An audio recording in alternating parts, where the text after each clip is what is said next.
Obi-Wan Kenobi, at last it's here, and expectations for this, for me, are quite high, but they're also quite reserved. And I say that because the Disney machine is clearly starting to roll in full function with Star Wars, as they've announced another project, Andor is coming out in August, and then you've got an Ahsoka show coming up, and then we've got another season of The Mandalorian, and they announced some other show with Jude Law in, and you can just sort of see this is the beginning. This is where Star Wars is really starting to become like an MCU.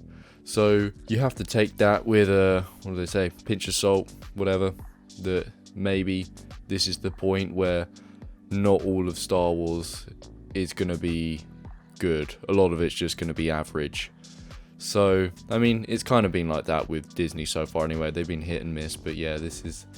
It's a bit concerning for me, but either way, let's talk about Obi-Wan. How does it do? Does it deliver? The short answer is not quite, and possibly not yet, because these first two episodes, especially the first one, really just trying to lay the groundwork, and I kind of thought this would be a story that actually just stuck with Obi-Wan, like it was very personal to him. And then once Vader was introduced, or maybe if he was in it from the start, it would be a case of you've got like a 50-50 split. You're telling these two characters' stories, these two guys that we used to know as brothers, and now we're seeing them on different sides of the fight. But really, it's not like that. We kind of get this whole... I don't even know what to say. It's just, it's bumping between a lot of different characters when I thought it'd be more personal to Obi-Wan. However, any scene that is with Obi-Wan, it's great. Ewan is just so good as this character, and it's so nice to see him back as Obi-Wan. He feels like Obi-Wan, it doesn't feel out of place, and it's kind of nice to see the fact that, well, not nice, but it's interesting to see the fact that he's actually given up, and he's trying to not admit to anyone that he's a Jedi, because he just wants to forget about it because he's so hurt about what happened beforehand. You know, right now he's someone that has no hope, compared to A New Hope, where he was a character with hope, and he wants to try and, you know, encourage people to join the fight. Along with Obi-Wan, we get the return of Owen Lars and Bail Organa, and we also get a young Leia Organa. Now, I wasn't expecting this. I don't think anyone was, and she's a good little actress with some good interactions with Obi-Wan, and that kind of explains why she calls to him in A New Hope. Like, I guess this is where they build that little relationship, and then he becomes someone that she relies on in future. I did find these Alderaan segments, you know, in the first episode, they felt offbeat tonally, in the sense that the rest of this is quite dark and gloomy. Inquisitor's story is gloomy, Obi-Wan's story is gloomy, and then it goes to Alderaan and it's playing like this upbeat music that you feel like you'd hear in like a family rom-com or something. I don't know, it just felt very out of place in my eyes. I don't think it felt like it was really fitting with the, you know, they've got to stick with a tone for this, and I think the tone for this is dark, gloomy. But it didn't really feel like they stuck with that tone whenever they went to do these Alderaan scenes. It was kind of like a child-friendly, like kiddie sort of vibe going on, and I was just a bit like, I don't know, that just feels out of place. I mean, fair enough if they want to set up this story regarding Leia and Obi-Wan, okay, but I'm not sure they did it the correct way. I think they could have made it a lot darker and gloomier, even on a lovely planet like Alderaan. They didn't need to switch the tone and shift it so much, because it just made things not flow that smoothly. It didn't feel that continuous, and I found those segments a bit boring. I'd say they were the weakest points, but I understand the necessity of them in regards to the story they're telling here, but even so, I think the way they're going with this story, the fact that they're saying the reason Obi-Wan finds out that Anakin is still alive and he's Vader is because he has to go and rescue Leia because an Inquisitor wanted to sort of get Obi-Wan out in the open. I think it's a bit of a strange way of getting these two characters, as in Obi-Wan and Vader, to reunite. I don't know, it seems it's a bit strange. I guess it's one way of doing it, but possibly not the way that most people would have thought to do it. In regards to the Inquisitors, they're pretty damn cool. Reva, though, I'm not totally convinced by. I'm sure she has more to offer, but right now I'm just not that convinced by her. I don't think she's really bringing that Sith aura about her. She doesn't even feel like a Sith. She just feels like a human with a red lightsaber. Like, there doesn't actually feel like there's an evil about her. She just seems like a rebellious teen or something. Like, she doesn't feel like she's really menacing. She doesn't feel scary. Compared to the Grand Inquisitor and even the other dude, I think that's the 5th brother, they feel more menacing than her and they get in way less time. And talking to the Grand Inquisitor, he gets like stabbed here by her, but we know he doesn't die because he's in Rebels, so I don't know, I guess he'll come back and snitch on her, maybe Vader will kill her, or he'll kill her. I don't really know.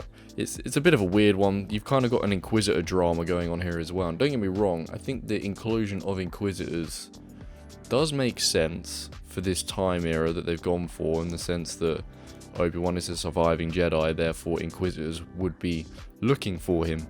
But they're giving the Inquisitors, I think, too much time, and it's feeling like an Inquisitor show more than an Obi-Wan show. Obi-Wan's screen time is actually far less than I anticipated, and it should be more, because he's really not getting enough time. This show should be central on him, and then when Vader is introduced, it should be a pretty solid split between the two. I'm not hating on this show by any means, but I just, I think maybe the delegation of screen time should have been reviewed a bit.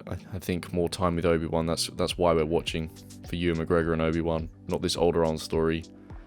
Inquisitors are cool, but even so, we'd rather have more Obi-Wan. There are some other cool bits in here though. They had like an Order 66 scene, and there was also like a veteran clone that you see as well, which I think was like a cool little touch. I like the fact that they're, you know, pulling some stuff to do with the Clone Wars and Order 66 and the prequels and stuff. It's cool to have those little bits in, but even then, like that Order 66 scene, it's like it was a cool intro, but then I don't know, it just felt like they just, oh yeah, here's Order 66 again.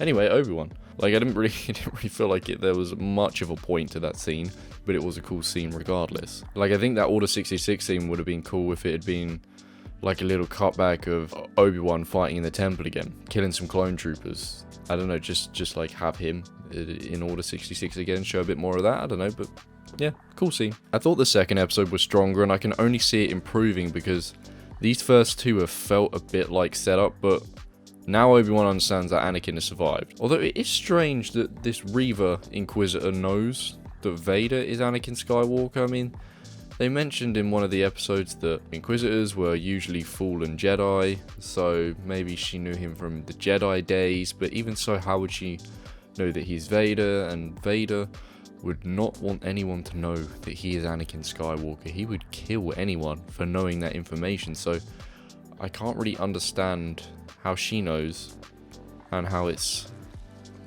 I just don't think Vader would let that slide if he knew that she knew. And the whole thing about Vader is that no one knows who he is, apart from like a select few, such as Obi-Wan Kenobi, such as Yoda.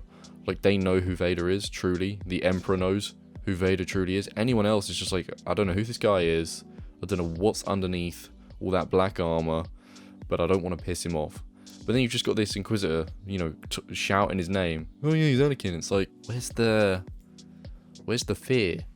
Where's the mystery, you know? Once this show becomes a Vader Obi-Wan split, and I'm praying to God that it does. I'm trying to speak it into existence right now because I'm a little nervous, just based off these first two episodes, that it's not gonna be like that. Like, they're gonna try and have like a Inquisitor story, Leia story, Obi-Wan story, Owen Lars story, Vader story, you know what I mean? Like, they're gonna try and have like a load of stories going on at the same time, and I don't think that's the one. We all just want Vader, Obi-Wan, 50-50, down the middle, split. But if it does become that, and the writing's good, and we get some cool fights, and we get some really cool dialogue between the two, which is the most important thing, we could be in for a very, very good show.